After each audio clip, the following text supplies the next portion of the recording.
नमस्कार दोस्तों, स्वागत है आपका friends at preparation YouTube channel पर। इस चैनल पर मैं लेके आता हूं रोजाना educational video.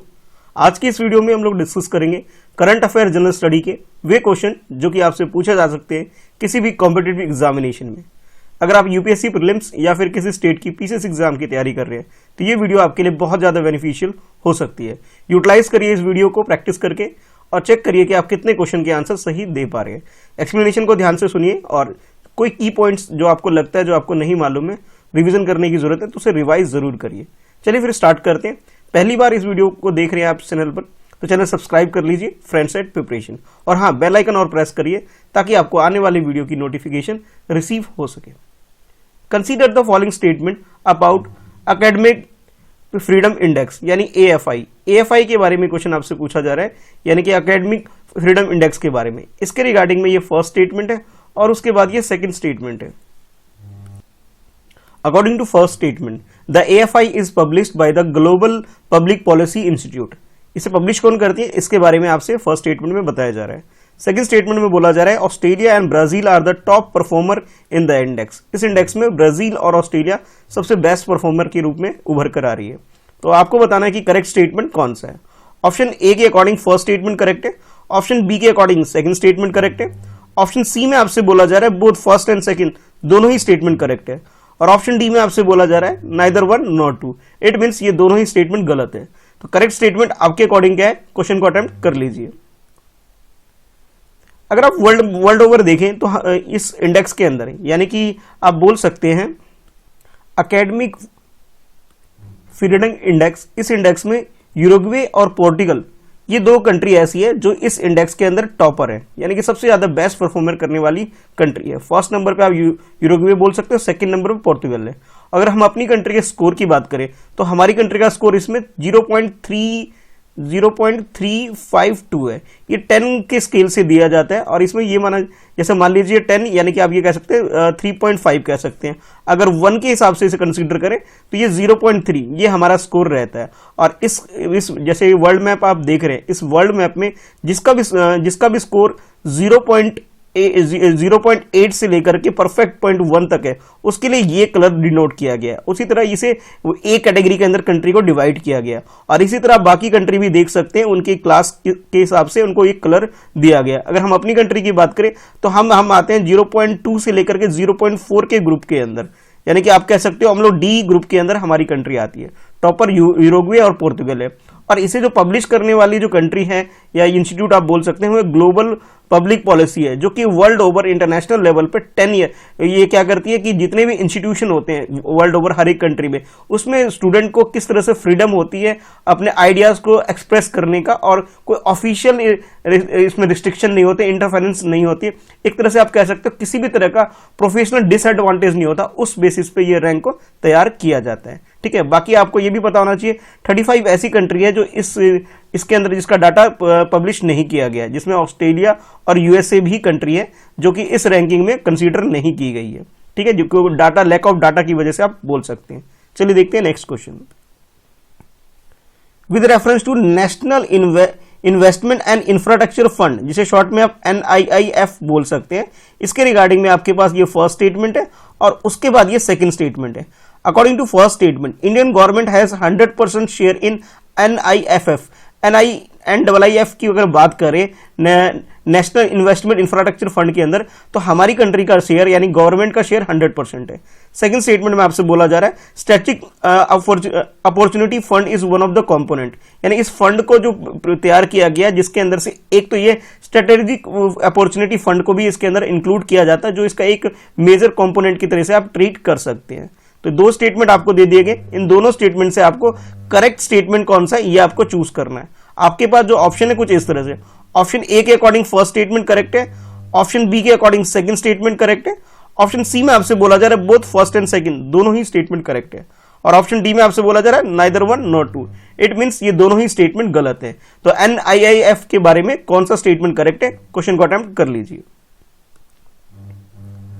National investment and infrastructure fund की बात करें तो इसके रिगार्डिंग में जो सेकंड स्टेटमेंट है हमारा वो बिल्कुल करेक्ट है। फर्स्ट स्टेटमेंट में गलती है। गलती ये है कि इसमें हमारी गवर्नमेंट का जो शेयर होता है वो 49% शेयर होता है, और आपको जो स्टेटमेंट दिया गया था उसमें बोला जा रहा था 100% गवर्नमेंट का शेयर होता है, जो कि गलत है। तो आप ये कह सकते हो फर्स्ट स्टेटमेंट तो हमारा गलत है।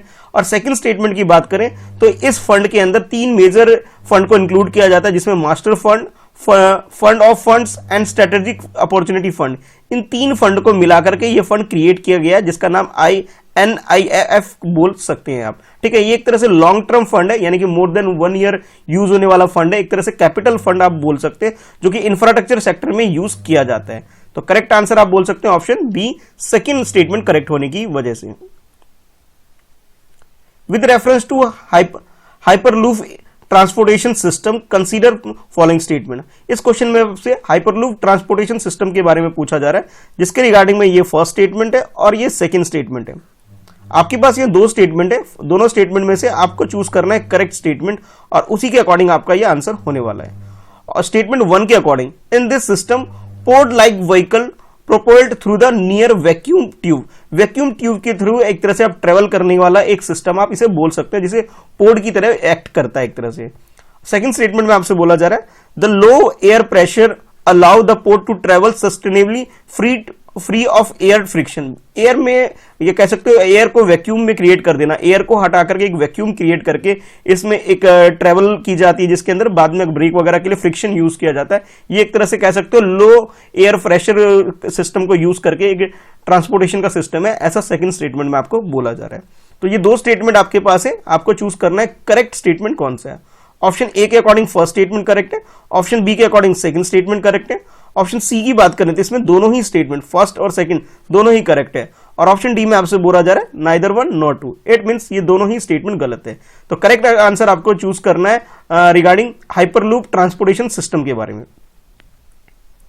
तो इस क्वेश्चन के अगर करेक्ट आंसर की बात करें, ये दोनों ही स्टेटमेंट बिल्कुल करेक्ट है। अगर हम बात करें हाइपरलूप ट्रांसपोर्टेशन सिस्टम का, तो एक तरह से ये पोर्ट लाइक एक सिस्टम होता है, जैसे मेट्रो वगैरह होती है उसी टाइप का ही होता है, बट इसमें लो एयर प्रेशर को यूज किया जाता है। लो एयर प्रेशर को यूज करने से ये होता है कि जो एनर्जी इसके अंदर यूज होती है उसकी बहुत कम आवश्यकता हमें पड़ती है, यानी कि आप ये बोल सकते हो ये एनर्जी एफिशिएंट एक टेक्नोलॉजी है, एक जिसके अंदर जो स्पीड होती है ट्रेवल करने की बहुत ज्यादा होती है, यानी कि जो एक तरह से एयर साउंड की जो स्पीड होती है साउंड की स्पीड से भी ज्यादा होती है, यानी कि आप ये कह सकते हो एयरलाइंस वगैरह में जो स्पीड होती है वो स्पीड इस टाइप के सिस्टम में होता है हाइपरलूप ट्रांसपोर्टेशन सिस्टम के अंदर। इसमें बेसिकली जो यूज किया जाता है वो लो एयर प्रेशर को यूज किया जाता है, और उसके थ्रू एक पोर्ट लाइक सिस्टम, एक गाड़ी कह सकते हो, एक व्हीकल कह सकते हो, जिसमें ट्रेवल किया जाता है। ठीक है, तो आप ये कह सकते हैं कि भी दोनों ही स्टेटमेंट जो आपको दे रखा है वो बिल्कुल करेक्ट है। अब आपको ये पता होना चाहिए ये जो कॉन्सेप्ट है इसे लेके आने वाले कौन है, तो इसे brand child of Tesla founder, जिसे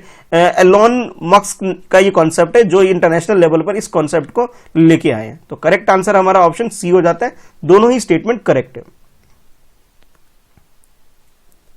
with reference to first committee on UN general assembly consider following statement. इस क्वेश्चन में आपसे यूएन जनरल असेंबली के अंदर जो फर्स्ट कमेटी की जो मीटिंग हुई थी उसके रिगार्डिंग में आपसे क्वेश्चन पूछा जा रहा है, और यहां आपके पास ये फर्स्ट स्टेटमेंट है, उसके बाद ये सेकंड स्टेटमेंट है। 2 स्टेटमेंट आपको दे दिए गए हैं, आपको चूज करना है कि करेक्ट स्टेटमेंट कौन सा है।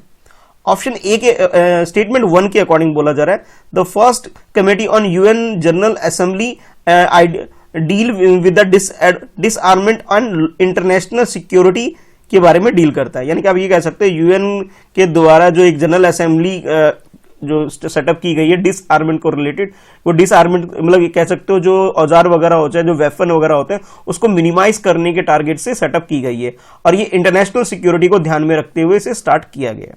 अच्छा, अगर सेकंड स्टेटमेंट की बात करें तो इसमें बोला जा रहा है India's resolution on measure to prevent terrorist from the acquisition of weapon of mass destruction failed as parties could not reach the consensus, यानी कि आप ये बोल सकते हो हमारी कंट्री के द्वारा इसके अंदर एक रेजोल्यूशन लाया गया था कि भी जो टेररिस्ट वगैरह होते हैं उनके पास जो वेपन वगैरह पहुंचते हैं उसके ऊपर रोक लगाने के लिए जो एक रेजोल्यूशन लाया गया था, ये बोला जा रहा है कि वो फेल हो गया, यानी कि जो मेंबर कंट्री है उन्होंने सपोर्ट नहीं किया, ऐसा आप बोल सकते हैं। तो ये 2 स्टेटमेंट आपको दे दिए गए कि आपको बताना है कि करेक्ट स्टेटमेंट कौन सा है। ऑप्शन ए के अकॉर्डिंग फर्स्ट स्टेटमेंट करेक्ट है, ऑप्शन बी के अकॉर्डिंग सेकंड स्टेटमेंट करेक्ट है, ऑप्शन सी की बात करें तो इसमें दोनों ही स्टेटमेंट फर्स्ट एंड सेकंड दोनों ही स्टेटमेंट करेक्ट है, और ऑप्शन डी में आपसे बोला जा रहा है नाइदर 1 नॉट 2, इट मींस दोनों ही स्टेटमेंट गलत है। तो करेक्ट स्टेटमेंट क्या है, क्वेश्चन को अटेम्प्ट कर लीजिए।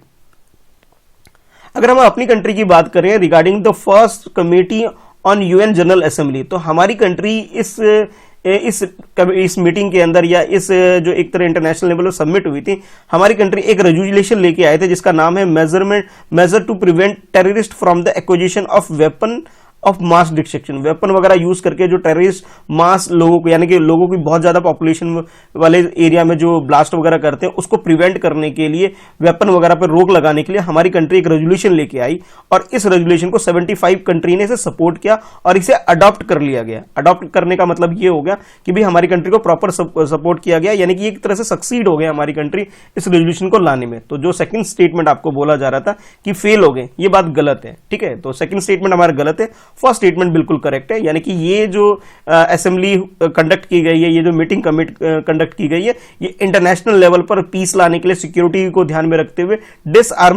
डिसआर्मेंटेशन के लिए यूज की गई है। ये बात बिल्कुल करेक्ट है। तो आप ये बोल सकते हो कि फर्स्ट स्टेटमेंट करेक्ट है, सेकंड स्टेटमेंट गलत होने की वजह से हमारा ऑप्शन ए हो जाएगा, यानी कि हमारी कंट्री का जो रेजोल्यूशन था वो पास हो गया है।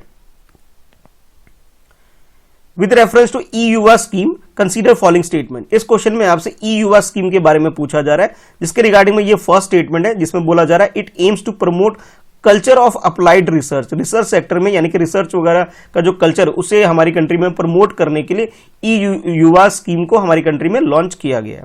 सेकंड स्टेटमेंट में आपसे बोला जा रहा है it is implemented bye the ministry of education, यानी कि जिसे पहले एचआरडी मिनिस्ट्री भी बोला जाता था, दोबारा से इसका नाम अब एजुकेशन मिनिस्ट्री हमारी कंट्री में रख दिया गया है, ठीक है। ये मिनिस्ट्री इसके अंदर इन्वॉल्व है इसको, इस स्कीम को इंप्लीमेंट करने के लिए। तो ये दो स्टेटमेंट आपके सामने है, अब दोनों स्टेटमेंट में से आपको चूज करना है कि करेक्ट स्टेटमेंट कौन सा है, ठीक है। ऑप्शन ए के अकॉर्डिंग फर्स्ट स्टेटमेंट करेक्ट है, ऑप्शन बी के अकॉर्डिंग सेकंड स्टेटमेंट करेक्ट है, ऑप्शन सी की बात करें तो यहां दोनों ही स्टेटमेंट फर्स्ट और सेकंड दोनों करेक्ट है, और ऑप्शन डी में आपसे बोला जा रहा है neither one not two, it means ये दोनों ही स्टेटमेंट गलत है। तो ई युवा स्कीम क्या है, अगर आप ये इस चीज को जानते हैं क्वेश्चन को बहुत इजीली आप अटेम्प्ट कर पाएंगे। चलिए क्वेश्चन को अटेम्प्ट करिए। तो इस क्वेश्चन की अगर करेक्ट आंसर की बात कर ले तो इसमें फर्स्ट स्टेटमेंट बिल्कुल करेक्ट है, सेकंड स्टेटमेंट में थोड़ा सा चेंज है। तो फर्स्ट स्टेटमेंट में जैसा आपसे बोला गया था कि हमारी कंट्री में रिसर्च का कल्चर डेवलप करने के लिए हमारी कंट्री में ई युवा सेंटर क्रिएट किया जा रहा है और उसके थ्रू हमारी कंट्री में रिसर्च वगैरह को बढ़ावा दिया जा रहा है, एक तरह से मोटिवेशन दिया जा रहा है। सबसे पहले आपको यह पता होना चाहिए ई युवा है क्या, इसके बारे में आपको पता होना चाहिए। ई युवा का मतलब यह है encouraging youth for undertaking the innovative research through the vibrant acceleration, यानी कि ये कह सकते हो यूथ को जो कि फ्रेश ग्रेजुएट हो रहे हैं उसको एक तरह से इंकरेज करना, उसे एक तरह से फंड वगैरह प्रोवाइड करना ताकि वो रिसर्च कर सके, ताकि जो भी रिसर्च होने से हमारी कंट्री की जो प्रॉब्लम है उसे कई तरह की प्रॉब्लम को सॉर्ट आउट किया जा सके। यानी कि आप कह सकते हो इंडस्ट्री से रिलेटेड या फिर सोसाइटी से रिलेटेड कोई भी प्रॉब्लम है हमारे सामने, तो उस प्रॉब्लम को सॉर्ट आउट करने के लिए हमारी कंट्री में एक रिसर्च का कल्चर डेवलप करने के लिए इस स्कीम को हमारी कंट्री में लॉन्च किया गया है, ठीक है, ताकि यूथ वगैरह को प्रमोट किया जा सके रिसर्च फील्ड के अंदर। बाकी जो सेकंड स्टेटमेंट आपसे बोला गया कि इसे एचआरडी मिनिस्ट्री या एजुकेशन मिनिस्ट्री से लॉन्च करने इंप्लीमेंट करने का काम कर रही है, ये बात गलत है। इसे इंप्लीमेंट करने का काम जो कर रही है ई युवा सेंटर कर रही है। ई युवा सेंटर इस प्रोग्राम को लॉन्च करने का काम कर रही है और इसके अंदर आप बोल सकते हो जो बिराक है, बिराक का मतलब यहां पे ये है कि biological inspired resilient autonomic cloud है, वो इस प्रोग्राम को लॉन्च करने का या इंप्लीमेंट करने का काम कर रही है। यानी कि आप ये कह सकते हो ई युवा सेंटर के थ्रू इसे लॉन्च किया जा रहा है, ना कि एजुकेशन मिनिस्ट्री इसे लॉन्च करवा रही है। तो सेकंड स्टेटमेंट गलत है, फर्स्ट स्टेटमेंट करेक्ट है। फर्स्ट स्टेटमेंट करेक्ट होने की वजह से जो हमारा करेक्ट आंसर हो जाएगा ऑप्शन ए हो जाएगा। Consider the following statement regarding stippled bubble nest frog. इस क्वेश्चन में आपसे एक फ्रॉग के बारे में पूछा जा रहा है और इस फ्रॉग के रिगार्डिंग में आपके पास ये कुछ स्टेटमेंट दे दिए गए हैं। According to first statement, it is a tree frog species endemic to the Andaman Nicobar. Andaman Nicobar में मिलने वाला या पाने वाला आप कह सकते हो एक फ्रॉग है जिसे ट्री फ्रॉग स्पीसीज के अंदर डाला गया और ये एंडेमिक कैटेगरी के अंदर आता है। सेकंड स्टेटमेंट में आपसे बोला जा रहा है the genes usually perform community egg attendance, यानी कि कम्युनिटी यानी कि एक साथ ग्रुप में बहुत सारे अंडे ये फ्रॉग देता है, इस तरह से आप कह सकते हो। तो ये दो स्टेटमेंट आपके सामने है, आपको चूज करना है इन दोनों में से नॉट करेक्ट स्टेटमेंट कौन सा है, यानी कि आपको आंसर चूज करना है जो आपको लगता है गलत स्टेटमेंट है। ऑप्शन ए के अकॉर्डिंग फर्स्ट स्टेटमेंट गलत है, ऑप्शन बी के अकॉर्डिंग सेकंड स्टेटमेंट गलत है और ऑप्शन सी में आपसे बोला जा रहा है बोथ फर्स्ट एंड सेकंड दोनों ही स्टेटमेंट गलत है और ऑप्शन डी में आपसे बोला जा रहा है neither one not two, it means ये दोनों ही स्टेटमेंट आपको करेक्ट दे रखे हैं, ऐसा आप बोल सकते हो ऑप्शन डी में। चलिए फिर क्वेश्चन को अटेम्प्ट कर लीजिए और बताइए करेक्ट आंसर आपका क्या है। तो जैसा कि इस क्वेश्चन में आपसे नॉट करेक्ट स्टेटमेंट पूछा गया है, अगर आप दोनों ही स्टेटमेंट को ध्यान से देखेंगे तो फर्स्ट स्टेटमेंट में ये बोला गया कि अंडमान निकोबार में ये एंडेमिक कैटेगरी के अंदर ये ट्री फ्रॉग है। ये अंडमान निकोबार आइलैंड में ये पाया तो जरूर गया है, लेकिन ये एंडेमिक कैटेगरी के अंदर नहीं है। इट मीन्स ये बोल सकते हो जो फर्स्ट स्टेटमेंट आपको गिवन है, फर्स्ट स्टेटमेंट नॉट करेक्ट हो गया। नॉट करेक्ट का एक सिंपल से रीजन ये है कि अभी रिसेंटली इसे डिस्कवर किया गया है इस फ्रॉग को, और इसे जिस साइंटिस्ट ने डिस्कवर किया है वो श्रीलंकन बेस्ड है, यानी कि एक श्रीलंकन साइंटिस्ट ने इसे डिस्कवर किया है। और उसकी नाम की वजह से, जो श्रीलंकन साइंटिस्ट का नाम है टैक्सोनोमिस्ट जिसे हम बोल सकते हैं, जिसका नाम है रोहन पैथियागोडा, उसके नाम से ही इस स्पीसीज का नाम भी रखा गया है, रोहनसिलैक्स पिटोटस, ये नाम इस फ्रॉग का रखा गया है। तो फर्स्ट स्टेटमेंट हमारा गलत हो गया। बाकी सेकंड स्टेटमेंट हमारा करेक्ट है, जिसमें ये बोला गया कि ये जो फ्रॉग है वो कम्युनिटी एग अटेंडेंस प्रोवाइड करता है, यानी कि एक ही टाइम पे काफी सारे एग प्रोवाइड करता है। इवन ये माना जाता है कि वन लीफ के ऊपर, एक पत्ते के ऊपर ये 50 प्लस यानी 50 से ज्यादा एग दे देता है, इतना स्मॉल साइज का ही होता है। तो आप ये कह सकते हो सेकंड स्टेटमेंट करेक्ट है, फर्स्ट स्टेटमेंट गलत है, और आपसे गलत स्टेटमेंट यानी कि नॉट करेक्ट स्टेटमेंट पूछा गया था, इस वजह से आपका आंसर ए हो जाता है। With reference to Association of Southeast Asian Nation, ASEAN, consider the following statement। इस क्वेश्चन में आपको association of south East Asian nation के बारे में पूछा जा रहा है, और जिसको शॉर्ट फॉर्म में हम एशियान भी बोल देते हैं। उसके रिगार्डिंग में आपके पास ये फर्स्ट स्टेटमेंट है। According to first statement, ASEAN is a regional grouping of India and South East Asian nation. ये एक तरह का ग्रुप है कुछ कंट्री का, जिसमें इंडिया भी इंक्लूड है, आप इस तरह से समझ सकते हैं। और सेकंड स्टेटमेंट में आपसे बोला जा रहा है कि Asian is the second largest trading partner of India, और ये हमारी कंट्री का सेकंड लार्जेस्ट पार्टनर है जिसके साथ हम ट्रेड वगैरह करते हैं। तो ये दो स्टेटमेंट आपके सामने है, आपको चूज करना है कि करेक्ट स्टेटमेंट कौन सा है। ऑप्शन ए के अकॉर्डिंग फर्स्ट स्टेटमेंट करेक्ट है, ऑप्शन बी के अकॉर्डिंग सेकंड स्टेटमेंट करेक्ट है। अगर हम बात करें ऑप्शन सी, तो इसमें दोनों ही स्टेटमेंट, फर्स्ट एंड सेकंड दोनों ही स्टेटमेंट आपको करेक्ट दे रखा है। और ऑप्शन डी में आपसे बोला जा रहा है neither one not two, it means ये दोनों ही स्टेटमेंट, फर्स्ट और सेकंड दोनों ही स्टेटमेंट गलत है। तो आपके अकॉर्डिंग करेक्ट आंसर क्या है, ये आपको चूज करना है। तो क्वेश्चन को अच्छे से अटेम्प्ट कर लीजिए। तो एशियन के बारे में अगर हम डिटेल से जाने तो एशियन साउथ ईस्ट एशिया के अंदर 10 कंट्री का एक ग्रुप है, ठीक है। और ये जो ग्रुप फॉर्म किया गया था, ये इकोनॉमिक, पॉलिटिकल और सिक्योरिटी कोऑपरेशन को ध्यान में रखते हुए इस ग्रुप को क्रिएट किया गया था। और इसे जब क्रिएट किया गया था उस वो डेट है 8 अगस्त 1967, जब बैंकॉक के अंदर एक डिक्लेरेशन हुई थी, एक मीटिंग हुई थी कुछ कंट्री के बीच में, जब इसे स्टैब्लिश किया गया था। यानी कि आप ये बोल सकते हो कि भी ये जो इसका जो फाउंडेशन हुआ था ये बैंकॉक डिक्लेरेशन के बाद हुआ था, और बैंकॉक है थाईलैंड के अंदर। और इसमें जो फाउंडर कंट्री आप बोल सकते हैं वो इंडोनेशिया, मलेशिया, फिलीपींस, सिंगापुर और थाईलैंड है। बाद में कुछ और भी कंट्री इसे ज्वाइन कर लेती है, और आज की डेट में इसमें 10 मेंबर कंट्री है, जिसमें बुरनई, Cambodia, Indonesia, Laos, Malaysia, Myanmar और फिलीपींस, सिंगापुर, थाईलैंड और वियतनाम जैसी कंट्री है। अगर हम अपनी कंट्री को बात करें तो हमारी कंट्री जब इसके साथ ट्रेड करती है, यानी ये जो 10 कंट्री आप देख रहे हैं इसके साथ ट्रेड करते हैं, ये जो एरिया आता है हमारा नॉर्थ ईस्ट का एरिया आता है, ठीक है। नॉर्थ ईस्ट के साथ ये म्यांमार के साथ ऐड है, ये आप कह सकते हो, ये एशियन ग्रुप हमारी कंट्री के साथ। और जब हमारी कंट्री इसके साथ ट्रेड करती है तो उसे एशियन +1 बोला जाता है, यानी कि 10 तो एशियन मेंबर हो गया, 1 जो हो गया वो इंडिया हो गया। यानी कि आप ये कह सकते हैं एशियन +1 जब हम कहेंगे ये ग्रुपिंग हुई, तो इट मींस ये कह सकते हो कि जो फर्स्ट स्टेटमेंट आपको दे रखा था कि इंडिया इसका पार्ट है, इंडिया इसका पार्ट नहीं है, ये रॉन्ग स्टेटमेंट है। अगर हम सेकंड स्टेटमेंट की बात करें जिसमें बोला गया कि हमारी कंट्री के साथ ये सबसे ज्यादा ट्रेड करने वाली जो लिस्ट है उसमें सेकंड नंबर पे, ये स्टेटमेंट भी गलत है। बल्कि हम इसे सेकंड नंबर पे नहीं है ये ग्रुप, बल्कि 4th नंबर पे ऐसी ग्रुप है जिसके साथ इंडिया ट्रेड करती है। और करंट सिचुएशन पे अगर मैं बात करूं तो हमारी कंट्री का इस ग्रुप के साथ 86.9 बिलियन ट्रेड है हमारी कंट्री का इस ग्रुप ऑफ कंट्री के साथ। यानी कि आप ये बोल सकते हो यूएसडी डॉलर, यानी कि यूएस डॉलर के अकॉर्डिंग कि अगर हम टर्म में बात करें तो 86.9 बिलियन डॉलर ट्रेड हमारी कंट्री के साथ करती है। और अगर हम पॉपुलेशन की बात करें इन 10 कंट्री में तो ऐसा माना जाता है कि 650 मिलियन पॉपुलेशन वर्ल्ड की इस ग्रुप के अंदर है। और पूरे इस ग्रुप का अगर हम ट्रेड बात करें, जीडीपी की बात करें, तो वो है यूएस डॉलर के अकॉर्डिंग 2.8 ट्रिलियन, ठीक है।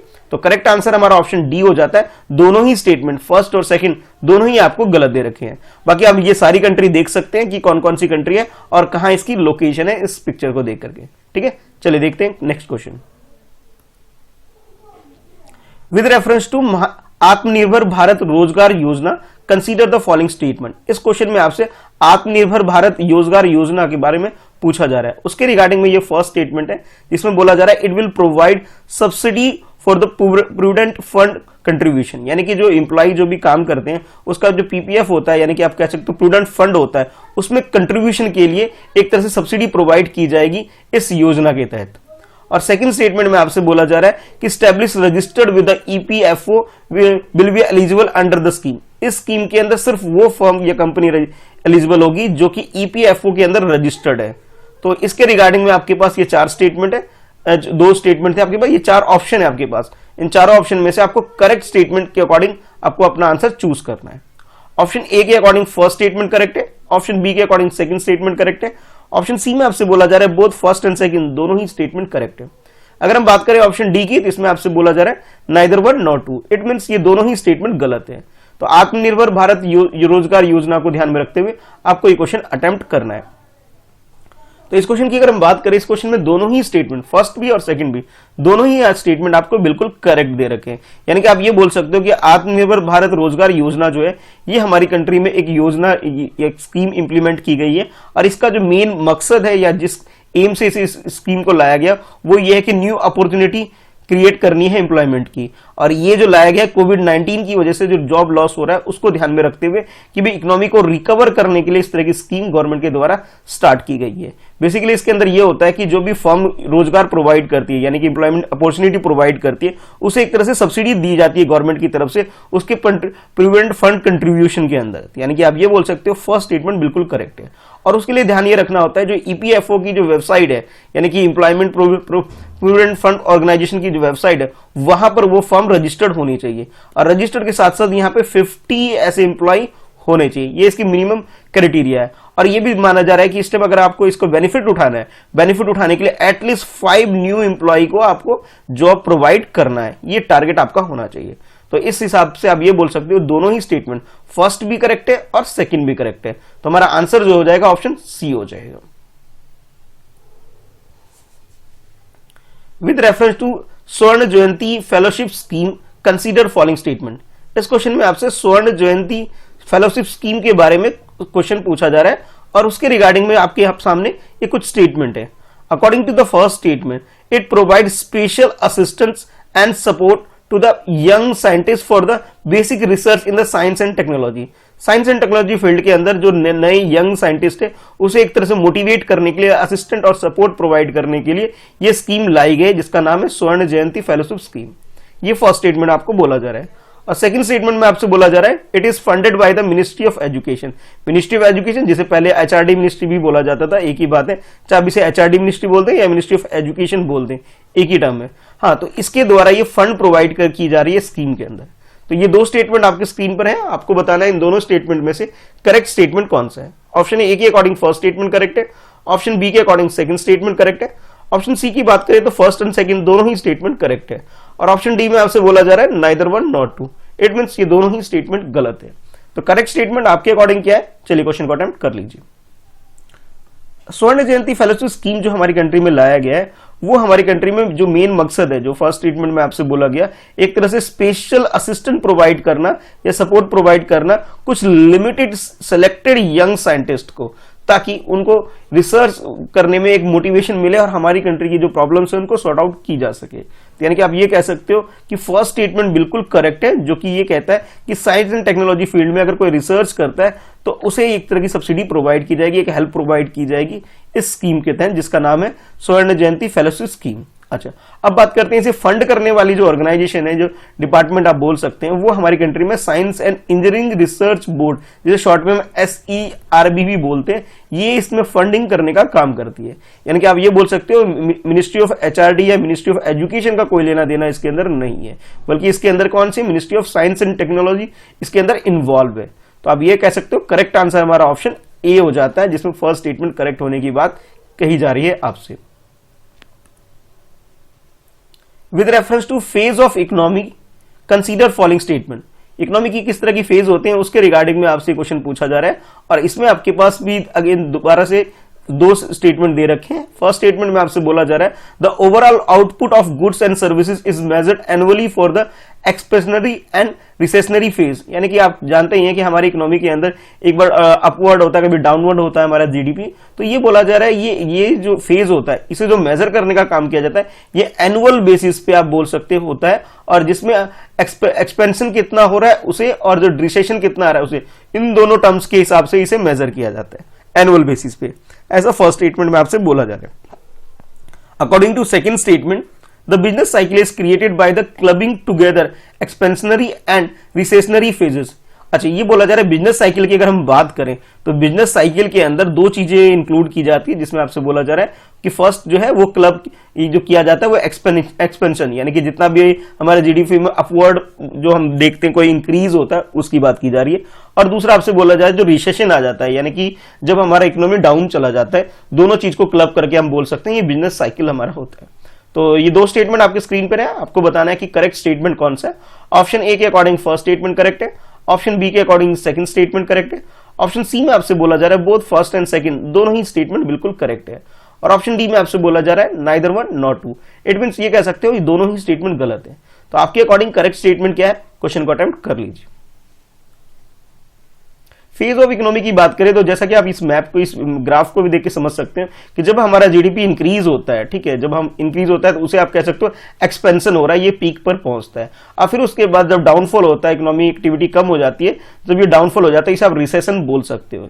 रिसेशन का मतलब ये होता है जब हमारी इकोनॉमी डाउन चली जाती है, नीचे गिर जाती है जीडीपी हमारी, और जब हमारा आउटपुट अच्छा हो जाता है और क्या नाम है हमारी इकोनॉमी में जीडीपी की वैल्यू बढ़ जाती है, आप ये कह सकते हो, तब उसे कह सकते हो एक तरह से एक्सपेंशन हमारी उसमें हो रहा है, यानी कि कंस्ट्रक्शन या फिर आप कह सकते हो रिसेशन आप बोल सकते हो जब जीडीपी डाउन होता है, और जब अपवर्ड जाता है इसे एक्सपेंशन बोल सकते हैं। अब क्वेश्चन में आते हैं। क्वेश्चन में आपसे बोला गया कि हमारी कंट्री में जो मेजर किया जाता है इस टर्म को, उसे पूरे साल यानी कि एनुअल बेसिस पे जो एक्सपेंशन होता है उस बेसिस पे इसे मेजर किया जाता है, ठीक है, जबकि ये बात गलत है। हमारी कंट्री के अंदर एक्सपेंशन फेज को अगर मेजर करने की बात करें ये एनुअल बेसिस पे नहीं, बल्कि इसे जो मेजर किया जाता है हमारी कंट्री के अंदर वो क्वार्टरली बेसिस पे होता है, यानी कि आप ये कह सकते हो हर 3 महीने में इसे मेजर किया जाता है। अभी ठीक है, तो अभी रिसेंटली क्या हुआ है कि हमारी कंट्री का जो मेजर किया गया है ये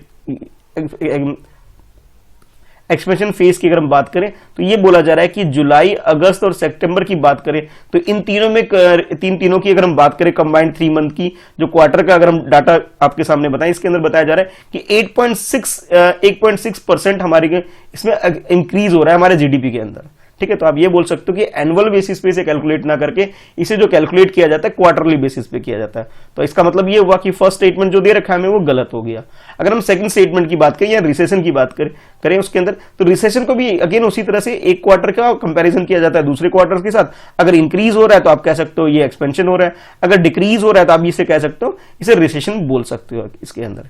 अच्छा, बाकी जो सेकंड स्टेटमेंट आपसे बोला गया कि अगर हम बिजनेस साइकिल की अगर हम बात करें जिसके अंदर आपसे बोला गया कि जितने भी आउटपुट होते हैं चाहे अपवर्ड हो रहा है डाउनवर्ड होता है उसको इसके अंदर इंक्लूड किया जाता है। बिल्कुल सही बात है, ये स्टेटमेंट बिल्कुल करेक्ट है। इसके अलावा इसके अंदर जो एम्प्लॉयमेंट होता है, इनकम होती है और सेल होती है, इन सब चीजों को भी इसके अंदर एक फैक्टर के रूप में इंक्लूड किया जाता है जब हम बिजनेस साइकिल को कैलकुलेट करते हैं। या आप ये बोल सकते हो कि सेकंड स्टेटमेंट करेक्ट होने की वजह से जो हमारा ऑप्शन बी है वो करेक्ट आंसर हमारा हो जाएगा। With reference to Munda rebellion consider the following statement. इस क्वेश्चन में आपसे मुंडा रिवेलियन के बारे में पूछा जा रहा है और उसके रिगार्डिंग में आपके पास ये दो स्टेटमेंट हैं। फर्स्ट स्टेटमेंट बोला जा रहा है it is also known as the great tumult, और सेकंड स्टेटमेंट में आपसे बोला जा रहा है the rebellion was against the land policy of Britishers. अंग्रेजों के द्वारा जो लैंड पॉलिसी बनाई गई थी उसके अगेंस्ट में ये रिवेलियन यानी कि ये विद्रोह सामने आया था। तो ये दो स्टेटमेंट आपके सामने है, आपको बताना है कि करेक्ट स्टेटमेंट कौन सा है। ऑप्शन ए के अकॉर्डिंग फर्स्ट स्टेटमेंट करेक्ट है, ऑप्शन बी के अकॉर्डिंग सेकंड स्टेटमेंट करेक्ट है, ऑप्शन सी में बोला जा रहा है आपको कि दोनों ही स्टेटमेंट फर्स्ट और सेकंड दोनों ही स्टेटमेंट बिल्कुल करेक्ट है। अगर हम बात करें ऑप्शन डी की तो इसमें आपसे बोला जा रहा है कि neither one not two, it means ये दोनों ही स्टेटमेंट गलत है। तो करेक्ट स्टेटमेंट आपके अकॉर्डिंग क्या है, क्वेश्चन को अटेम्प्ट कर लीजिए। तो इस क्वेश्चन की अगर करेक्ट आंसर की बात करें यानी कि मुंडा रिवेलियन की बात करें तो ये हमारी कंट्री में जब पुराने टाइम पे जो बिहार हुआ करता था, आज के टाइम पे इसका जो 2 पार्ट में डिवाइड हो गया है, यानी कि जो झारखंड वाला एरिया है रांची, रांची के आसपास, यानी कि आप ये कह सकते हैं साउथ रांची में के आसपास ये एरिया में एक रिवेलियन पुराने टाइम पे हुआ था 1899 और 1900 के आसपास। इसे जो लीड किया था बिरसा मुंडा ने लीड किया था, इसलिए इसे मुंडा रिवेलियन भी बोला जाता है। और ये जो रिवेलियन हुआ था उस टाइम पे, ये ब्रिटिशर की जो पॉलिसी थी लैंड से रिलेटेड, यानी कि जमीन से रिलेटेड जो उनकी पॉलिसी थी उसके अगेंस्ट में थी। यानी कि आप ये कह सकते हो ये लैंड पॉलिसी के अगेंस्ट में, ब्रिटिश के अगेंस्ट में ये रिवेलियन सामने आया था। और इस रिवेलियन के अंदर इस रिवेलियन को ब्रिटिशर ने जो नाम दिया था वो ग्रेट टुमलेट का नाम दिया गया था। और जिस वजह से आप ये बोल सकते हो दोनों ही स्टेटमेंट, फर्स्ट स्टेटमेंट भी और सेकंड स्टेटमेंट भी, दोनों ही स्टेटमेंट करेक्ट है। तो करेक्ट आंसर हमारा ऑप्शन सी हो जाता है। With reference to Regional Comprehensive Economic Partnership RCEP, consider the following statement। इस क्वेश्चन में आपसे RCEP के बारे में पूछा जा रहा है और आपके पास ये तीन स्टेटमेंट है। According to first statement, the member of RCEP make up the nearly 2/3 of the world largest population. यानी कि RCEP के अंदर बोला जा रहा है कि वर्ल्ड की 2/3 पॉपुलेशन आ जाती है इसके अंदर। और सेकंड आपसे बोला जा रहा है सेकंड स्टेटमेंट में, RCEP will be largest free trade agreement in the world. कि पूरे वर्ल्ड की अगर बात करें तो RCEP वर्ल्ड की लार्जेस्ट फ्री ट्रेड एग्रीमेंट के अंदर आती है, जिसे शॉर्ट में FTA भी बोला जाता है। और थर्ड स्टेटमेंट बोला जा रहा है India is the member of RCEP, हमारी कंट्री RCEP का मेंबर है, ये आपसे थर्ड स्टेटमेंट में बोला जा रहा है। तो ये तीन स्टेटमेंट आपके सामने है, तीनों स्टेटमेंट को ध्यान में रखते हुए आपको बताना है कि करेक्ट स्टेटमेंट कौन सा है। ऑप्शन ए के अकॉर्डिंग फर्स्ट और सेकंड स्टेटमेंट बिल्कुल करेक्ट है, ऑप्शन बी के अकॉर्डिंग सेकंड स्टेटमेंट करेक्ट है, ऑप्शन सी के according both first and second दोनों ही स्टेटमेंट करेक्ट है। और अगर हम बात करें ऑप्शन डी की, तो इसमें आपसे सारे statement first second third all 3 statement are correct, ऐसा आप बोल सकते हो ऑप्शन डी में। तो आपके अकॉर्डिंग करेक्ट आंसर क्या है, क्वेश्चन को अटेम्प्ट कर लीजिए।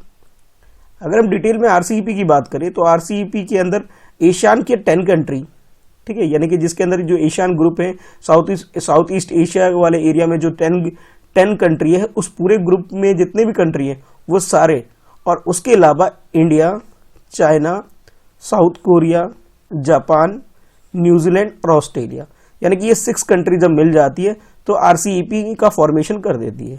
अगर इसमें कुछ और कंट्री भी अगर हम ऐड कर ले, जिसमें कनाडा, चिली, मैक्सिको, पेरू और अमेरिका, अगर इनको भी अगर ऐड कर ले तो इसे ट्रांस पैसिफिक पार्टनरशिप के अंदर इसे ऐड किया जा रहा है। और ये सारा ग्रुप मिलकर के एक फ्री ट्रेड एग्रीमेंट बना रही है, जो कि वर्ल्ड की लार्जेस्ट फ्री ट्रेड एग्रीमेंट बन जाती है।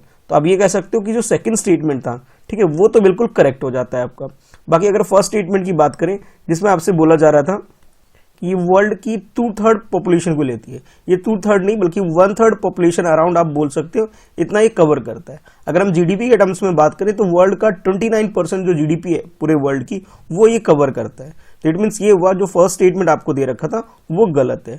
अगर हम थर्ड स्टेटमेंट की बात करें, जिसमें ये बोला गया कि इंडिया अब इसका पार्ट है, फ्री ट्रेड एग्रीमेंट जब 2019 में जब साइन होने थे तो इंडिया ने अपने आप को इस ग्रुप से, यानी कि RCEP का जो ग्रुप फॉर्म किया जा रहा था FTA के रिगार्डिंग, फ्री ट्रेड एग्रीमेंट के रिगार्डिंग में, तो इंडिया ने, हमारी कंट्री ने इसे विड्रॉ कर लिया था।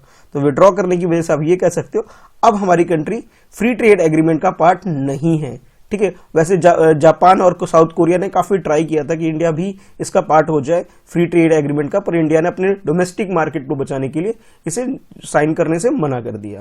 तो आप ये कह सकते हो कि फर्स्ट एंड थर्ड स्टेटमेंट गलत है, सेकंड स्टेटमेंट करेक्ट होने की वजह से हमारा आंसर जो हो जाएगा बी हो जाएगा। With reference to border area development programme BDAP, consider the following statement. आपको बॉर्डर एरिया डेवलपमेंट प्रोग्राम को ध्यान में रखते हुए बताना है कि कौन सा स्टेटमेंट बिल्कुल आपको करेक्ट दे रखा है। और ये है आपके पास स्टेटमेंट 1, जिसमें बोला जा रहा है the BADP was launch by the ministry of defence as part of the comprehensive approach to border management. Border की सिक्योरिटी के लिए, बॉर्डर के बेटर मैनेजमेंट के लिए मिनिस्ट्री ऑफ डिफेंस ने इसे लॉन्च किया है। ये फर्स्ट स्टेटमेंट में आपको बोला जा रहा है। अगर हम बात करें सेकंड स्टेटमेंट की, तो सेकंड स्टेटमेंट में आपसे बोला जा रहा है only the north eastern and Himalayan state are covered under the programme. यानी कि इस प्रोग्राम की अगर हम डिटेल में बात करें तो बोला जा रहा है जो भी नॉर्थ ईस्टर्न स्टेट है, यानी कि 7+1 जो स्टेट है नॉर्थ ईस्ट के, वो और हिमालयन स्टेट है, सिर्फ उसी को इस प्रोग्राम के अंदर कंप्लीट कवर किया जा रहा है, ऐसा आपसे सेकंड स्टेटमेंट में बोला जा रहा है।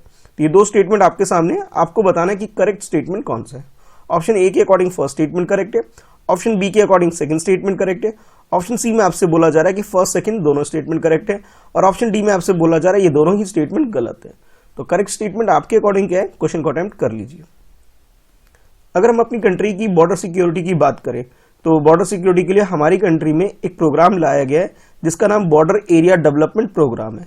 और इस प्रोग्राम का मेन मकसद जो है BADP का, कि बॉर्डर के आसपास जितने भी एरिया है वहाँ बेटर मैनेजमेंट हो सके, उसके लिए प्रोग्राम लाया गया। और ये जो लाया गया था 1986-87 के आसपास, इस टाइम पीरियड में से लाया गया था। और इस प्रोग्राम को लॉन्च करने वाली जो मिनिस्ट्री है हमारी कंट्री में, वो डिफेंस मिनिस्ट्री नहीं है बल्कि होम अफेयर है। यानी कि आप ये बोल सकते हो जो फर्स्ट स्टेटमेंट आपको दे रखा था वो गलत है, यानी कि ये डिफेंस मिनिस्ट्री ये काम नहीं कर रही है, बल्कि ये जो काम कर रही है होम अफेयर मिनिस्ट्री कर रही है, ये ठीक है। अच्छा, उसके बाद अगर डिटेल में सेकंड स्टेटमेंट की बात करें तो इसमें आपसे बोला गया कि नॉर्थ ईस्ट के जितने स्टेट है प्लस हिमालयन स्टेट है वो सिर्फ इसके अंदर कवर करते हैं। ऐसा कोई पर्टिकुलर रूल नहीं है कि भी इन दो पर्टिकुलर स्टेट को ही कवर किया जाएगा, बल्कि इसको पूरे इंटायर कंट्री में ही कवर किया जाता है। यानी कि आप ये कह सकते हो बॉर्डर की सिक्योरिटी के लिए हमारी कंट्री ने अरुणाचल प्रदेश, असम, बिहार, गुजरात, हिमाचल प्रदेश, जम्मू एंड कश्मीर, अब लेह लद्दाख को भी आप ऐड कर सकते हैं क्योंकि ये यूटी में डिवाइड हो गया, मणिपुर, मेघालय, मिजोरम, नागालैंड, उत्तराखंड, वेस्ट बंगाल, उत्तर प्रदेश, त्रिपुरा, सिक्किम, राजस्थान, ये सारे ही स्टेट को कवर किया जाता है। लेकिन आप सोच रहे हो याद कैसे रखना है, तो आपको गुजरात के आसपास का एरिया से स्टार्ट कर देना है आपको, कि पहले राजस्थान के बाद आपका पंजाब से ऊपर आप जा सकते हैं, पंजाब के ऊपर JNK, फिर लेह लद्दाख वाला एरिया, लेह लद्दाख के बाद आप इधर आएंगे तो हिमाचल प्रदेश, हिमाचल उत्तराखंड के बाद आपका बिहार के बाद आप कह सकते हो वेस्ट यूपी भी आता है, यूपी, बिहार, फिर वेस्ट बंगाल, फिर उसके बाद अरुणाचल प्रदेश, फिर नॉर्थ ईस्ट के सारे स्टेट आप काउंट कर सकते हैं इंक्लूडिंग सिक्किम भी। तो आप ये कह सकते हो कि सेकंड स्टेटमेंट आपको गलत दे रखा है। गलत ये है इसके अंदर कि इसके अंदर ये कोई फिक्स नहीं है कि हिमालयन स्टेट, जैसे वेस्ट बंगाल हिमालयन स्टेट नहीं है, ठीक है। तो आप ये कह सकते हो गुजरात भी हिमालयन स्टेट नहीं है। तो आप ये कह सकते हो कि दोनों ही स्टेटमेंट आपको गलत दे रखा है। मिनिस्ट्री जो लॉन्च करने वाली है होम मिनिस्ट्री है। तो करेक्ट आंसर हमारा ऑप्शन डी हो जाता है, neither one not two. Next question में आपसे लोनार लेक के बारे में क्वेश्चन पूछा जा रहा है। क्वेश्चन कुछ इस तरह से है, with reference to Lonar lake consider the following statement. Lonar lake को ध्यान में रखते हुए इन स्टेटमेंट को आपको देखना है और बताना है कि भी करेक्ट स्टेटमेंट कौन सा है।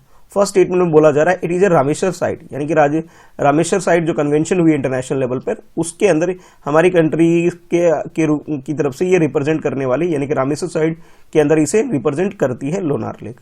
अगर हम सेकंड स्टेटमेंट की बात करें तो इसमें आपसे बोला जा रहा है it is notified national Jio heritage monument, यानी कि इसे हमारी कंट्री में एक जियो हेरिटेज के रूप में कंसीडर किया जा रहा है।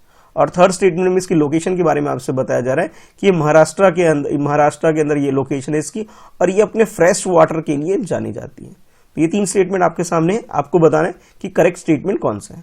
ऑप्शन ए के according first and second statement correct है, ठीक है। ऑप्शन बी के अकॉर्डिंग अगर हम बात करें तो बी में आपसे बोला जा रहा है second and third statement correct है। अगर हम सी की बात करें तो first and third statement correct है। और ऑप्शन डी में आपसे बोला जा रहा है तीनों ही स्टेटमेंट, फर्स्ट सेकंड थर्ड, ये तीनों ही स्टेटमेंट करेक्ट है। तो आपको बताना है कि करेक्ट आंसर क्या है, क्वेश्चन को अटेम्प्ट कर लीजिए। तो सबसे पहले लोकेशन की बात करें तो लोकेशन तो बिल्कुल सही दे रखी है आपको कि ये महाराष्ट्र के अंदर ही हमारी कंट्री के अंदर आता है लोनार लेक। लोनार लेक को एक और नाम मेटेओर लेक भी बोला जाता है, क्योंकि ये लोनार प्लेस पे है, ये जगह का नाम लोनार है, इसलिए इसे लोनार लेक भी बोल दिया जाता है, ठीक है। और इसकी लोकेशन जैसे आपको बताया गया महाराष्ट्र के अंदर, ये बात तो बिल्कुल करेक्ट है। लेकिन ये एक बात आपको ध्यान में रखनी है, ये फ्रेश वाटर के लिए नहीं जाना जाता, बल्कि इस एरिया में इस वाटर के अंदर से सलीन और अल्काइन की क्वांटिटी बहुत ज्यादा होती है, इस वजह से आप ये कह सकते हो ये फ्रेश वाटर लेक नहीं है। तो थर्ड स्टेटमेंट तो हमारा गलत हो गया। बाकी फर्स्ट स्टेटमेंट की बात करें तो फर्स्ट स्टेटमेंट बिल्कुल करेक्ट है, यानी कि इसे रामेश्वर साइट्स में इसे इंक्लूड कर लिया गया है लोनार लेक को, यानी कि आप ये बोल सकते हो फर्स्ट स्टेटमेंट करेक्ट हो गया। सेकंड स्टेटमेंट की बात करें जिसमें आपसे बोला जा रहा था कि इस लोनार लेक को हमारी कंट्री में नेशनल जियो हेरिटेज मोन्यूमेंट के रूप में इसे कंसीडर किया जा रहा है, ये बात भी बिल्कुल सही है। यानी कि आप ये कह सकते हो वेटलैंड साइट के रूप में ये हमारी कंट्री की तरफ से लोनार लेक रिप्रेजेंट करती है रामेश्वर कन्वेंशन के अंतर्गत, और जो इसे नेशनल जियो हेरिटेज के रूप में भी कंसीडर किया जा रहा है। फर्स्ट सेकंड स्टेटमेंट करेक्ट होने की वजह से हमारा आंसर ए करेक्ट हो जाता है। नेक्स्ट क्वेश्चन में आपसे पूछा जा रहा है which of the following statement are not correct, इस क्वेश्चन में आपको is not correct statement choose करना है रिगार्डिंग सेंट्रल विजिलेंस कमीशन, यानी कि सीवीसी के बारे में आपको बताना है कि कौन सा स्टेटमेंट नहीं करेक्ट है, यानी कि गलत स्टेटमेंट आपको चूज करना है। तो ऑप्शन ए में आपसे बोला जा रहा है द सेंट्रल विजिलेंस कमीशन यानी CVC is a statutory body, यानी कि लॉ पास करके इसे बनाई गई एक संस्थान आप बोल सकते हो। सेकंड आपसे बोला जा रहा है CVC is the only responsible to the president of India, ये जो संस्थान है या ये इंस्टीट्यूशन है आप कह सकते हो, ये जो कमीशन है ये सिर्फ और सिर्फ प्रेसिडेंट ऑफ इंडिया के सामने ही रिस्पॉन्सिबल है, जवाबदेही है। उसके बाद थर्ड में आपसे बोला जा रहा है CVC was setup on the recommendation of के संथानम कमेटी, के संथानम कमेटी जो थी उसके रिकमेंडेशन के बाद हमारी कंट्री में सीवीसी एग्जिस्टेंस में आई। और डी जो स्टेटमेंट है आपके पास, डी ऑप्शन में आपसे बोला जा रहा है कि the vigilance awareness week is observe by the CVC, CVC के द्वारा हमारी कंट्री में विजिलेंस अवेयरनेस वीक भी सेलिब्रेट किया जाता है, ऑब्जर्व किया जाता है, जहां लोगों को जागरूक करने का काम किया जाता है कि भी कोई हमारी कंट्री में एक तरह से भ्रष्टाचार जैसी बुराइयां सामने ना आए। तो ये चार ऑप्शन है आपके पास, चारों ऑप्शन में से आपको रॉन्ग ऑप्शन चूज करना है, यानी कि चार में से तीन स्टेटमेंट तो करेक्ट है, एक गलत स्टेटमेंट है, आपको वो गलत स्टेटमेंट ही चूज करना है, वही आपका आंसर है। तो इस क्वेश्चन की अगर करेक्ट आंसर की बात करें तो इसमें करेक्ट आंसर की, यानी करेक्ट आंसर का मतलब है कि जो स्टेटमेंट गलत है, तो गलत स्टेटमेंट की हम बात करें वो स्टेटमेंट हमारा बी है। बी का मतलब ये है कि सीवीसी यानी कि सेंट्रल विजिलेंस कमीशन की अगर हम बात करें तो ये हमारी कंट्री में पार्लियामेंट के सामने रिस्पॉन्सिबल होती है, ना कि प्रेसिडेंट के सामने। प्रेसिडेंट जो है हमारी कंट्री में से अपॉइंट करने का काम करता है और वो रिकमेंडेशन एक कमेटी के द्वारा दी जाती है, जिस कमेटी के जो चेयरमैन होते हैं वो हमारी कंट्री में प्राइम मिनिस्टर होते हैं, और उसके अलावा बाकी जो मेंबर होते हैं वो होम मिनिस्ट्री होती है और लीडर ऑफ अपोजिशन होता है, ठीक है। ये सब लोग मिलकर रिकमेंडेशन देते हैं और उसके बाद जो प्रेसिडेंट हमारी कंट्री में उसे अपॉइंट करते हैं। बाकी अगर इसके टाइम पीरियड की बात करें, जब तक ये 65 ईयर के नहीं हो जाते तब तक ये रिटायर नहीं होते, और इनका या फिर कह सकते हो कि मैक्सिमम टाइम पीरियड जो इसकी सर्विस का होता है वो 4 ईयर होता है, ठीक है। बाकी जो स्टेटमेंट आपको दे रखे थे ये इसके अलावा, यानी कि फर्स्ट स्टेटमेंट जिसमें बोला गया स्टैच्यूटरी बॉडी, हाँ बिल्कुल ये स्टैच्यूटरी बॉडी ही और के संथानंद जी की रिकमेंडेशन के बाद ही इसे हमारी कंट्री में स्टैब्लिश किया गया है। और आप लोग जानते ही हैं कि 31 अक्टूबर को हमारी कंट्री में आयरन मैन यानी कि आप कह सकते हो सरदार वल्लभ भाई पटेल का बर्थडे होता है। उस दिन और उसके साथ वाला जो वीक होता है उस वीक को हमारी कंट्री में विजिलेंस अवेयरनेस वीक के रूप में सेलिब्रेट करता है सीबीसी।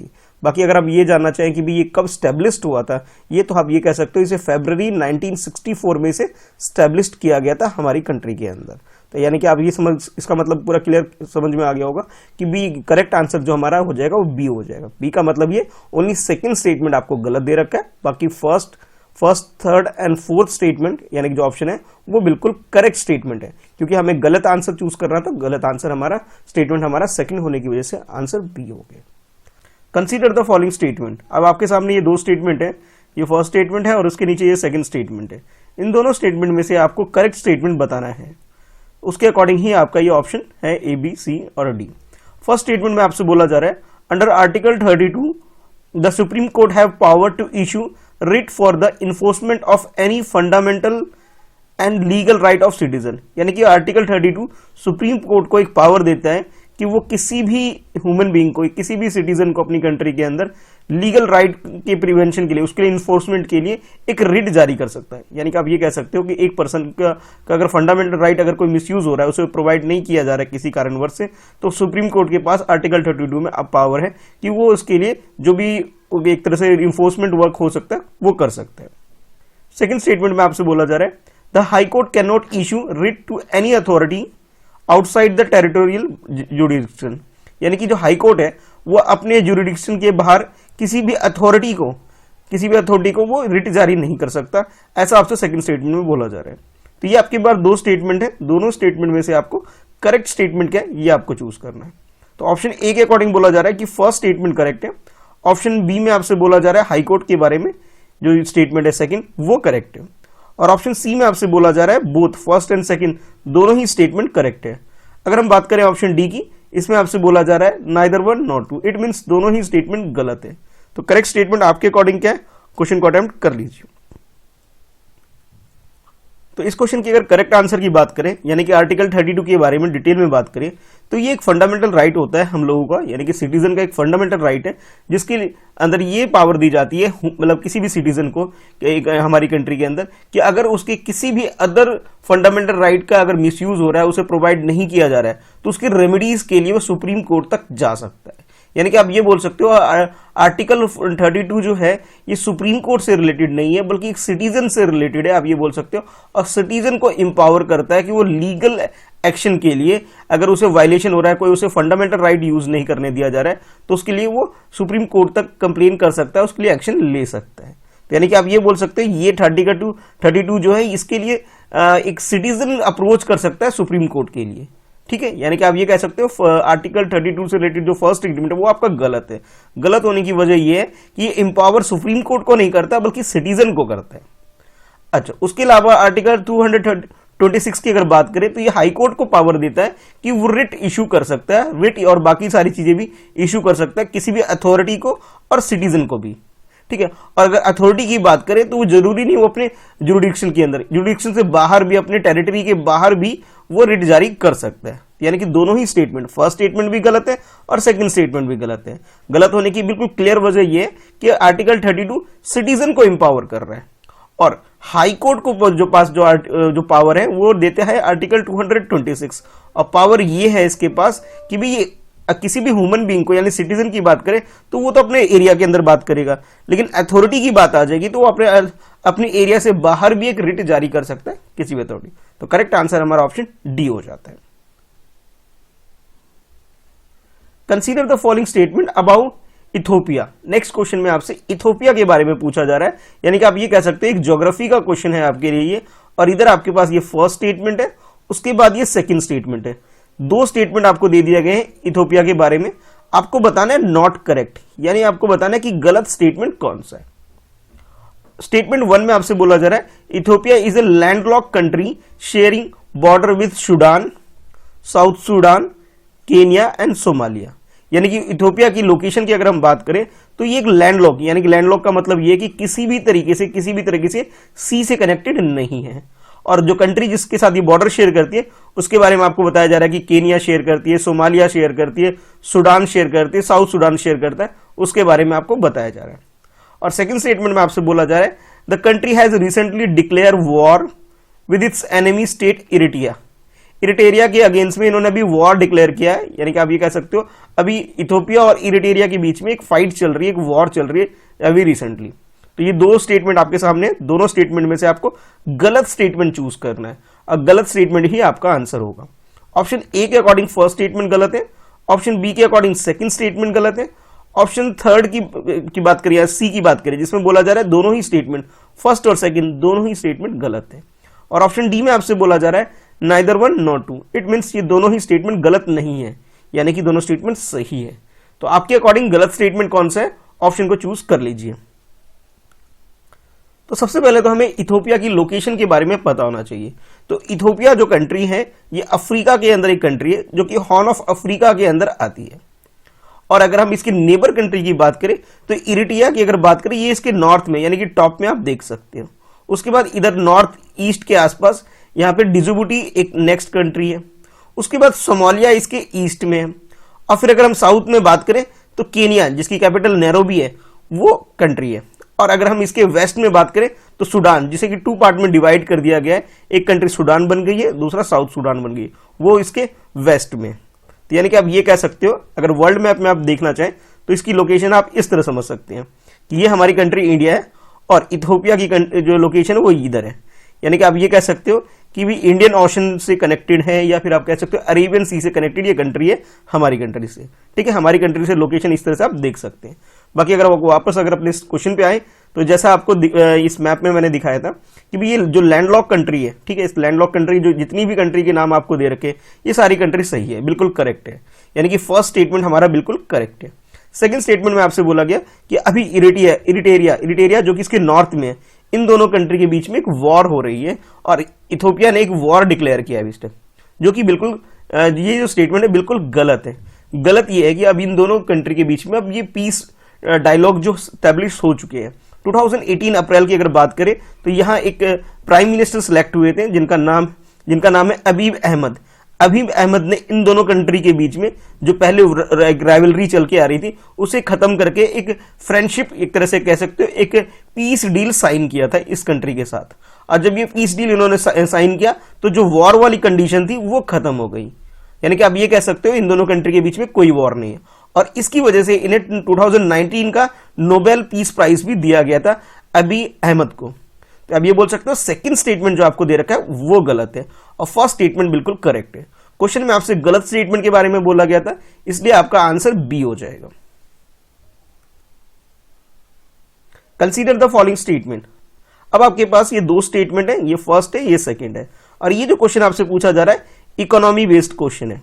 फर्स्ट स्टेटमेंट में आपसे बोला जा रहा है इन्फ्लेशन, यानी कि आप समझ गए होंगे ये इन्फ्लेशन बेस्ड क्वेश्चन है जिसमें आपसे पूछा जा रहा है inflation signify decrease in the purchasing power of currency, यानी कि किसी भी करेंसी से जब हम उसकी पावर कम हो जाती किसी भी प्रोडक्ट को परचेज करने की, उसे आप इन्फ्लेशन के रूप में डिफाइन कर सकते हैं। सेकंड स्टेटमेंट बोला जा रहा है inflation of any form is not good for country economy, किसी भी इकोनॉमी के लिए इन्फ्लेशन जो टर्म है बिल्कुल अच्छा नहीं होता है, ऐसा सेकंड स्टेटमेंट में आपसे बोला जा रहा है।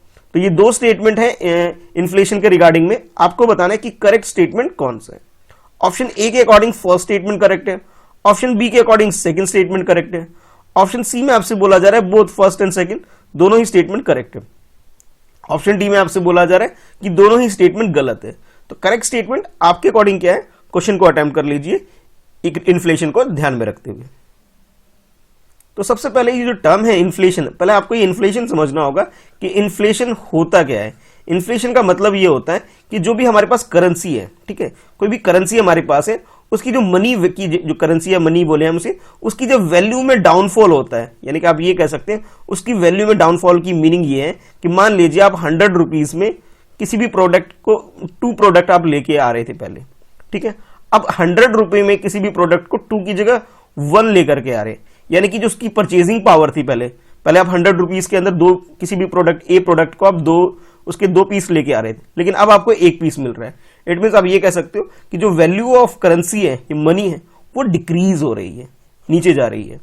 अच्छा, उसके अगेंस्ट में अगर हम प्रोडक्ट के साथ कंपैरिजन करें तो मान लीजिए चाय है, पहले ₹5 का चाय मिला करता था, अब आज के टाइम पर ₹10 का मिलता है। एक एग्जांपल लेके समझा रहा हूं, इस टाइप का मिलता है। तो आप ये कह सकते हैं जो कॉस्ट है, कॉस्ट ऑफ टी है, यानी कि चाय की जो कॉस्ट है, प्राइस है, वो इंक्रीज हो रही है। तो इस सिचुएशन को इन्फ्लेशन बोला जाता है। अच्छा, अब आते हैं अपने क्वेश्चन के ऊपर। तो जैसे आपसे बोला गया फर्स्ट स्टेटमेंट में कि परचेजिंग पावर हमारी डिक्रीज होती है, हो जाती है मनी की, ये बात बिल्कुल करेक्ट है, ठीक है। अच्छा, सेकंड स्टेटमेंट की बात करें जिसमें आपसे ये बोला गया कि इस तरह का जो इन्फ्लेशन होता है इकोनॉमी के लिए किसी भी कंडीशन में ये बेनिफिशियल नहीं होता है। नहीं, ये बात बिल्कुल गलत है। जब हमारे यहाँ इन्फ्लेशन होता है, इन्फ्लेशन का एक बेनिफिट ये होता है, जो मान लीजिए जो बिजनेस कर रहा है, जो चाय बेच रहा है, पहले वो 5 रुपए का बेच रहा था, अब 10 रुपए का बेच रहा है, यानी कि आप ये कह सकते हो उसके लिए तो प्रॉफिट हो रहा है। तो उसके लिए प्रॉफिट हो रहा है तो हमारे लिए जो जीडीपी है, जीडीपी इंक्रीज होगी। जब इंक्रीज जीडीपी होगी तो हमारी इनकम होगी, तो आप कह सकते हो इनकम भी इंक्रीज हो रही है। यानी कि आप ये कह सकते हो इन्फ्लेशन हमेशा नुकसानदायक नहीं होता, इसके बेनिफिट्स भी हैं। तो आप ये कह सकते हो सेकंड स्टेटमेंट जो हमें दे रखा है वो गलत दे रखा है, फर्स्ट स्टेटमेंट बिल्कुल करेक्ट है। तो ऑप्शन ए हमारा करेक्ट है। इन्फ्लेशन के अंदर बहुत सारी चीजें आती हैं, जैसे आप कह सकते हो फूड से रिलेटेड मैंने एक एग्जांपल दिया, क्लोथ से रिलेटेड हो गया, हाउस से रिलेटेड, ट्रांसपोर्ट से रिलेटेड, कंज्यूमर प्रोडक्ट, इन सारी चीजों का एक कंबाइंड रेट पे हम डिसाइड करते हैं। यानी किसी एक प्रोडक्ट पे नहीं, इकोनॉमी के अंदर जो भी मार्केट है, जितने भी प्रोडक्ट है, सबका एवरेज निकाल के इसे कैलकुलेट किया जाता है। तो करेक्ट आंसर हमारा ऑप्शन ए हो जाता है। Consider the following statement. In statement 1 you have given Vulture Action Plan 2020-25 aims to ensure minimum use of Daclofenac, और सेकंड स्टेटमेंट में आपसे बोला जा रहा है all the species of vulture in India are critical endanger.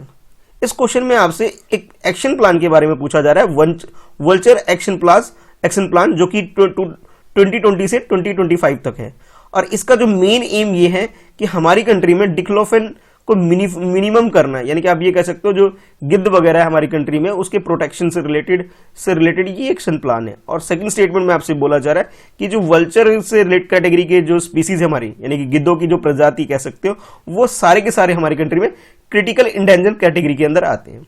तो ये दो स्टेटमेंट आपके सामने, दोनों स्टेटमेंट में से आपको करेक्ट स्टेटमेंट चूज करके अपना आंसर बताना है। चलिए, ऑप्शन ए है आपके लिए फर्स्ट स्टेटमेंट करेक्ट है, ऑप्शन बी की बात करें सेकंड स्टेटमेंट करेक्ट है, ऑप्शन सी में आपसे बोला जा रहा है बोथ फर्स्ट एंड सेकंड दोनों ही स्टेटमेंट बिल्कुल करेक्ट है, और ऑप्शन डी में आपसे बोला जा रहा है दोनों ही स्टेटमेंट गलत है। तो करेक्ट स्टेटमेंट आपके अकॉर्डिंग क्या है, क्वेश्चन को अटेम्प्ट कर लीजिए।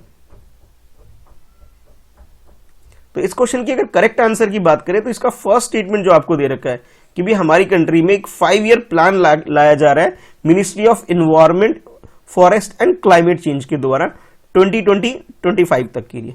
और इसमें जो गिद्धों की प्रजाति है, यानी कि आप कह सकते हो कि वल्चर की जो स्पीसीज है उसके प्रोटेक्शन के रिलेटेड एक प्रोग्राम बनाया गया है। ऐसा देखा गया है कि 1990 से 2007 के बीच में कि जो इसकी जो संख्या है, इनकी जो क्वांटिटी में आप कह सकते हो नंबर्स में, ये डिक्रीज हो रही है। तो इनके डाउनफॉल को एक तरह रिवाइव करने के लिए, इसे फिर से इनके नंबर्स में इनको इंक्रीज करने के लिए हमारी कंट्री में एक्शन प्लान लाया जा रहा है।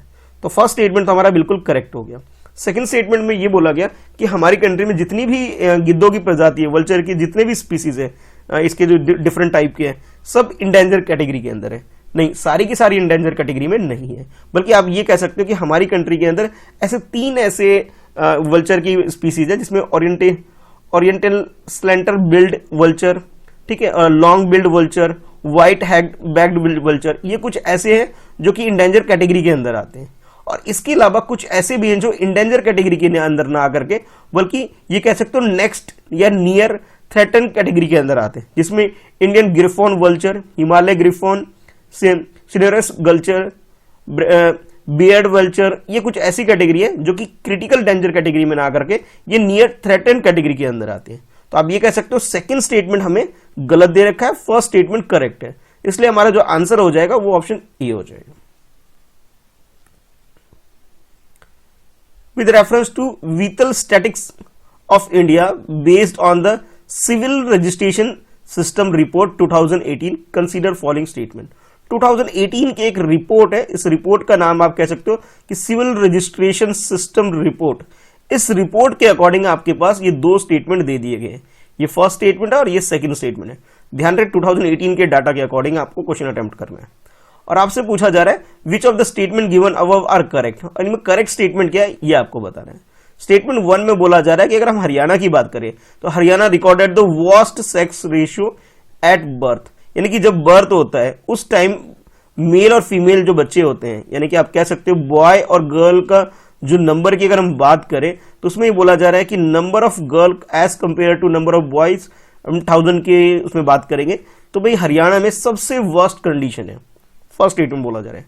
सेकंड स्टेटमेंट बोला जा रहा है the report was published by the census commission of India, यानी कि ये जो रिपोर्ट पब्लिश की जाती है उसे सेंसस कमीशन ऑफ इंडिया के द्वारा पब्लिश की जाती है।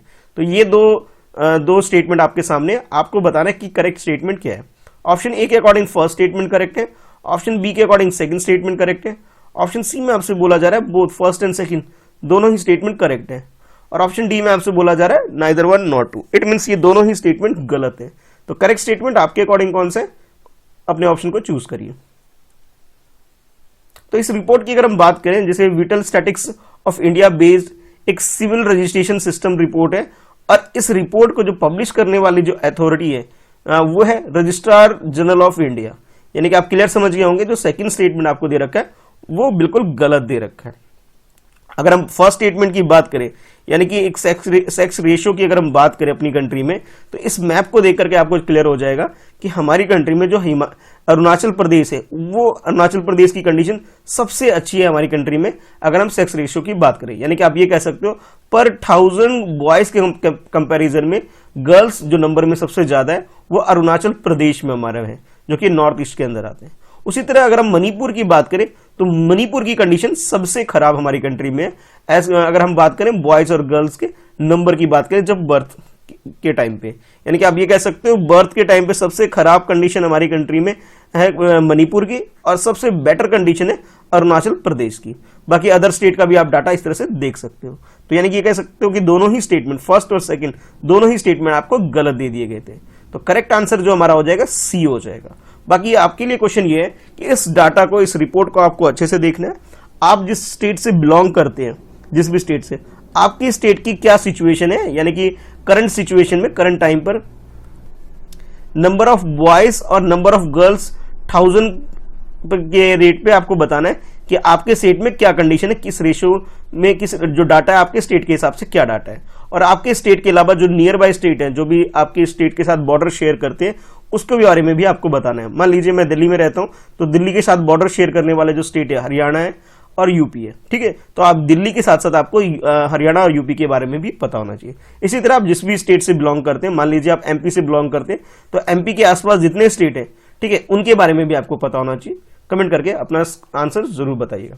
तो कितना स्कोर रहा आपका, कितने क्वेश्चन का आपने सही अटेम्प्ट करे, ये भी कमेंट करके जरूर बताइए। वीडियो पसंद आती है तो लाइक जरूर करिए और इसे अपने दोस्तों में शेयर करिए। पहली बार friends at preparation YouTube channel पे वीडियो देख रहे हैं तो चैनल सब्सक्राइब करके बेल आइकन प्रेस कर दीजिए, ठीक है। चलिए फिर मिलते हैं नेक्स्ट वीडियो में। आज की इस वीडियो में इतना ही। बाकी स्क्रीन पे कुछ और वीडियो आ रही है जिसे देख कर आप रिवीजन कर सकते हैं।